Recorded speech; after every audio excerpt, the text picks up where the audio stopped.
ప్రవీణ్ గారు అంటారు ఒక మాట, తల్లిదండ్రులు కుమార్తెలను ప్రేమిస్తే ఆ కుమార్తెలు ఎవ్వరి ప్రేమలో పడరట. ఆ తండ్రి దగ్గర తల్లి దగ్గర ప్రేమ దొరికితే వాళ్ళు ఇంకొక ప్రేమ కోసం పరిగెత్తాల్సిన అవసరం ఏముంది? ఇంకొక స్నేహం కొరకు పరిగెత్తాల్సిన అవసరం ఏముంది? నాకు జంట ఎక్కడ దొరికిద్దా, జత ఎక్కడ దొరికిద్దా, ఇంకో జంట కోసం వెతకాల్సిన అవసరం ఏముంది?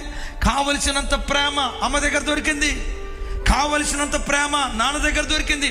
ఎంత ప్రేమాప్యాయతలు పంచే తల్లిదండ్రులు నాకుంటే ఆడెవడో వచ్చి ప్రేమిస్తానంటవేంటి, ఆడెవడో ప్రేమ పంచుతానంటవేంటి? మా నాన్న ప్రేమ నాకు చాలు, మా అమ్మ ప్రేమ నాకు చాలు. కుమార్తెలను కూర్చోబెట్టి రోజు ప్రేమను పంచండి, కొడుకులను కూర్చోబెట్టి రోజు ప్రేమను పంచండి.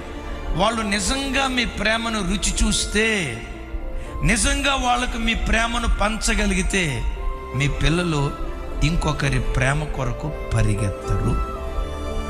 ఈరోజు కుటుంబాలు ఎట్లయిపోయాయంటే, పశువులు కొట్టంలో పశువులు ఉంటాయి చూసారా, ఒకే కొట్టం కింద ఉంటాయి, ఒకే చెత్త తింటాయి, ఒకే కుడితి తాగుతాయి, ఒకే కుడితి తాగుతాయి, ఒకటే చెత్త తింటాయి. కానీ ఈ పశువులు ఒకదానితో ఒకటి అస్సలు మాట్లాడుకో. కొట్టంలో ఉన్న పశువులు ఎంతో, ఇంట్లో ఉన్న భార్య భర్తల పిల్లలు కూడా అంతే. తండ్రి డ్యూటీ నుంచి వస్తాడు, తల్లి డ్యూటీ నుంచి వస్తే, లేకపోతే ఇంట్లో ఉన్నదైనా, అబ్బాయి కాలేజీ నుంచి వస్తాడు, అమ్మాయి కాలేజీ నుంచి వస్తుంది. వచ్చిన తర్వాత అక్కడ ఒక సోఫా, ఇక్కడ ఒక సోఫా, అక్కడ ఒక గది, ఇక్కడ ఒక గది. ఆ గదుల్లో కూర్చొని ఏం చేస్తారు చెప్పండి? ఫోన్తో ఆడుకుంటూనే అవుతారు. కట్టుకున్న భార్య ఏం కావాలి, కట్టుకున్న భర్త ఏం కావాలి? నా భర్త సాయంత్రం ఇంటికి వస్తాడు, ఆయన ప్రేమను పొందుకోవాలి, దగ్గర కూర్చోవాలి, మా నాన్న ఇంట్లో ఉంటాడు, అమ్మా నాన్నల పక్కన కూర్చోవాలని రోజంతా ఎదురు చూసి పిల్లలు ఇంటికి వస్తే, ఆ ఫోన్ నీ కొడుకైతే నీ కొడుకేం కావాలి? ఆ ఫోన్ నీ కూతురు అయితే నీ కూతురేం కావాలి? ఆ ఫోనే నీ భార్య అయితే, ఆ ఫోనే నీ కాపురం అయితే, ఆ ఫోనే నీ భర్త అయితే నీ భర్త ఎవరితో కాపురం చేయాలి? ఈరోజు కుటుంబాలు పతనమైపోయి అక్రమ సంబంధాలకు వెళ్ళటానికి, ప్రేమాద్వామాన్ని పరిగెత్తడానికి కారణం ఏంటో తెలుసా?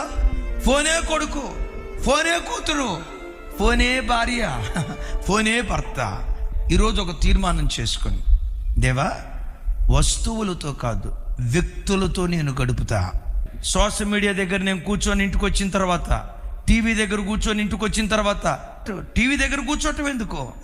నా కడుపును పుట్టిన నా బిడ్డ ఉన్నాడు, నా బిడ్డతో గడుపుతా, నా కూతురుతో గడుపుతా, నా భార్యతో గడుపుతానని ప్రేమ ఆప్యాయతలకు నిలయమైన కుటుంబాలుగా మన కుటుంబాలను దేవుడు స్థిరపరచునుగాక.